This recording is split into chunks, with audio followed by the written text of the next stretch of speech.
So WNBA. God damn it! God damn. Enough of talking about the MNBA. Let's get to the W. This whole thing has heated up the Rookie of the Year conversation between Caitlin Clark and Angel Reese, and I don't know. I don't really have too strong of feelings on it because I kind of want to like see more of the season, and like I feel like what I've seen from the beginning of the season until now, I feel like it's pretty clear, but I don't know. Like apparently it's not. Angel Reese has come on very strong the last month. She has. I think it still is clear. I think that this is a media contrivance, Yeah, just to drum man. up interest. Like it's like if Scoot Henderson had been good last year, Yeah. or if it's more like the all right. Let's say if Wembayama was like 10% less good, would they have given it to Chet? Right. It's one of those, and it's like, look, man, I get it. I get it. Like Angel Reese is not being double teamed or being picked up 94 feet. James, I don't even know if they're game planning for her, James. No. I'm not getting into that. I'm just saying like the part where like her scoring has gone up or whatever else, and the rebounding is crazy. She's second. That's fine, but like the way people that I see online evaluate this, they're not evaluating this via the amount of game planning that goes into having to guard somebody that can shoot from that range. Like there, I've seen people that gravity is some made up thing. It's like so you saw Steph Curry win 4 titles over 7 years and make it makes 6 finals over 7 years, and you think that this is imagination? You think this is imagination? I, Okay, okay. yeah, man. Like I look. I saw one tweet from I forgot who it was, but someone that's not a bullshitter and was just saying, hey, if we saw somebody be was it top 20 in like all 5 major statistical categories, like we would not say this person is not one of the 12 best basketball players in the sport, whatever. And I was like, got a good point. Got a good point. I'm not going to go that far, but like you ain't got to go that far because this discussion is about rookie of the year. Yeah. like I'm willing to admit that like WNBA basketball is different from NBA basketball because of the level of shooting, the level of athleticism, and change the dimensions of what's capable on the court, right? I'm willing to admit that. But at the same time, we're seeing somebody change They're gonna this. start changing it. Well, maybe not even start changing it in that sort of way, but like there's one person that is like singular in the way you have to pay attention to them. It's like, all right, there's uh there's Jerry Rice, there's Terrell Owens, there's there's Marvin Harrison, there's Chris Carter, and Who then there's this Randy Moss guy that takes it. I know you're gonna go ahead. Who? who was that third guy that you I'm mentioned? sorry, Harvard Marison. Never Okay. remember Harvard. Yeah, yeah. Yeah. And then there's this one guy that can literally just go straight down the field on like through safeties and put his hand up before a safety, and like you can throw the ball and you throw the ball, and like worst case scenario is it's an incomplete ball. Like you throw in double coverage, he'll still come down with it. It's like that changes. Like you ain't never got to worry about seeing 8 in the box in the run game. There's always gonna be 2 high safeties because they're scared to death of the one guy. That's a whole different level of threat compared to the people that used to be like, oh, Tia, well, he's a better run blocker. Who gives a fuck? Like I can dictate the numbers in the run game when I need to because I have one guy. The other one I can't. It's a whole different level of threat. Yeah. Caitlin Clark's facing full court face guarding pretty much the whole game most of the Right. time, and Right. Yep. she can barely substitute out the game. She's playing like often 38, 39 minutes in the game, and they had a big win where she got the first triple double ever. Yeah. By a Direct rookie. by a rookie. Yep, and this was directly after Monica McNutt had went on television and said she's going to evaluate the Rookie of the Year by team wins, among other things. When I think the Fever had more wins in the win total at the time, I think they just had a better win percentage. Yeah, and then but like, I mean, I get what she's saying. She's like they're within a game of each other in the standing, so she's going with that. Yeah, she misspoke, but I get what she was trying to say. And it's flipped since, and this was like Friday to Monday, so like people are on our ass. Like, what are you talking about? And you know, ESPN is looking funny in the light right now because they're trying to engage conversation because they're looking at the algorithm and be like, this drives traffic, so we have to hit this to talk about it because this is grabbing the ratings. Yeah, like between like Carolyn Peck, Andrea Carter, Monica McNutt. How about you talk about that one on FS1? The biggest grifter in all the sports debates, Hawks. We'll get to him in a minute. Okay. Because there's another, like, obviously, like Jason Whitlock's, on this also. Oh God. Who's the actual biggest one? But he's a race grifter. I'm talking about sports grifter. But Skip is still analyzing it from a basketball point, and he's not brave enough to because he basically still said, I wouldn't bet Caitlin Clark not winning it, but I would go with Angel Reese. He was doing the whole the media will just bow down to Caitlin Clark. That's what he said. That's what he's alluding to. It's a lot. I feel like it's a lot easier to find media that is not bowing down to Caitlin Clark than it is. Like I just named 4 people on ESPN. Or excuse me, I named 3 people on ESPN, and then there's Chiney also, who, if I had to guess, she would probably be, be told as Angel Reese's Rookie of the Year. Did I say Carolyn Peck as well? Yeah, you did. Yeah.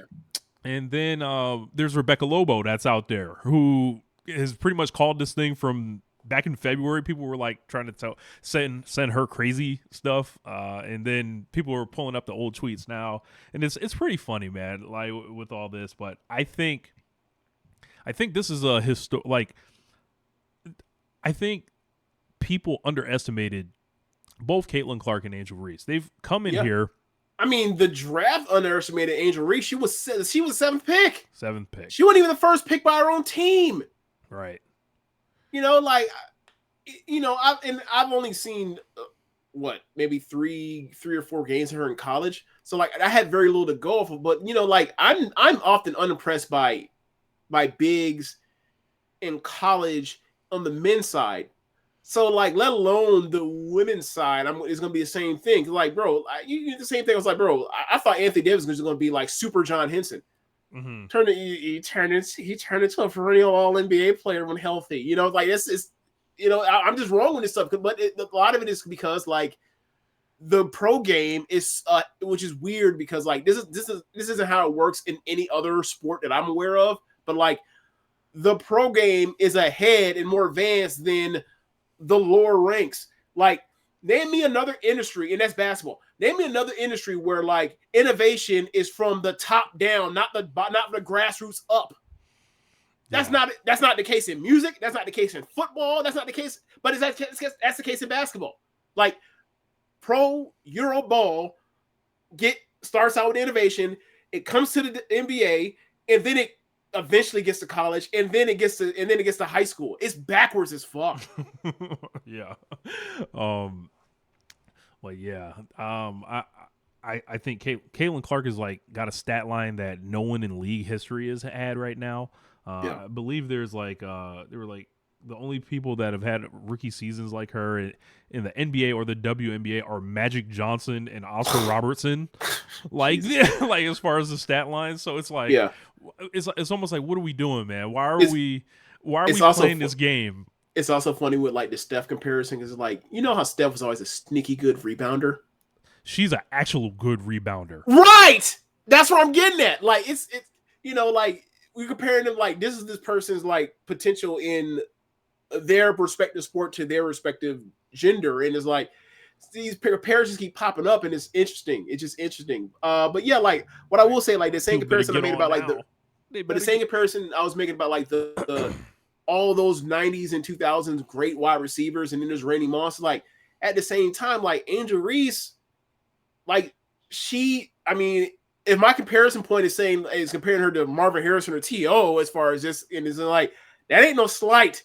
We talking people that should have been first ballot Hall of Famers, not for stupid fucking voters, right? So like, she's played way better than I thought she was going to, and quite frankly, like I didn't think Chicago or the Fever were going to be like in the playoff contention. I just didn't.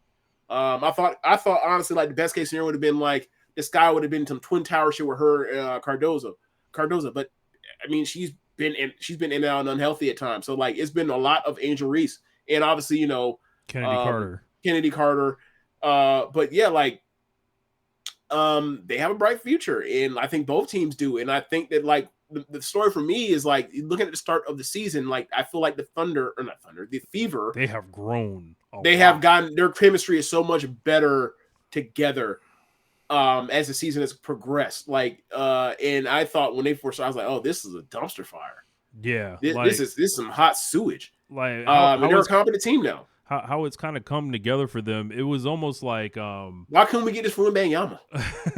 Like it's almost like obviously like Caitlyn kind of started and she was the one that had a little like like she was bubbling, right? And then all of a sudden like you would start saying, hey, Kelsey Mitchell, she looked like she's coming along now. Oh, it looks like Aaliyah Boston is like getting getting adjusted. Bro, I mean, that first month was like, what the fuck? Like, I thought she was good, and it's like, okay, that was a bad month. Month, adjustment period, learning curve of new role in this newer offense, and like she's just getting better. And also, like, I feel like they're also getting more touches in her spots than they were at the beginning. They have made concessions like, hey man, you're still learning this part, but we can't just like let our offense or some of the stuff we can do effectively die because we're trying to force you into this thing you have to learn. Like we need to get you in spots because we have to score points. I think they've done better by her by getting their post touches in the later part of the season so far. Yeah. Melissa Smith has come along. They're still working out a lot of the lineups, like saying who's effective off the bench, and in fact Benley is around. So I've been getting really into the Fever. I watch I'm in the double digits in games watched like the Fever. So and meanwhile, since Chelsea Gray has showed up and started playing, remember, the team that we thought they are. Kelsey Plum is going crazy lately, bro. They kicking all sorts of ass ever. They haven't lost since she came back, right? Ready 5-0, 4-0. I think they lost once. Okay, yeah, they've been beating people's ass, and like, Asia Wilson, like the numbers ain't dipped since Chelsea came back, and Asia was coming in the season, she was like, bringing the ball up, doing stuff, and it was like this some like AD type shit, like second year AD shit, and it's a lot easier when you get one of the greatest passers of all time, and the women's side back, it helps, it really does. So yeah, what you think? Like right now, if you had to call it, like who you think we're gonna see in the finals? It's interesting because the matchups still got to see the matchups. Yeah, because I still like. I thought the Sun started the season like really great, but I got a feeling they're gonna fall short on offense somehow. And I don't know what it is, but like I was looking at how they guard people, and they're a great defensive team. Right. Liz Thomas is awesome and great playmaker and all that. What do you think if they end up running into like because I mean, well, they'll probably won't play each other. They're probably still too far ahead with the Liberty and the Sun. They probably wouldn't face each other until a potential finals, right? Yeah. It's one of them got to deal with the Aces. That stinks. Yeah, it still feels like, because it's not by conference. Right. So like enough teams. Yeah.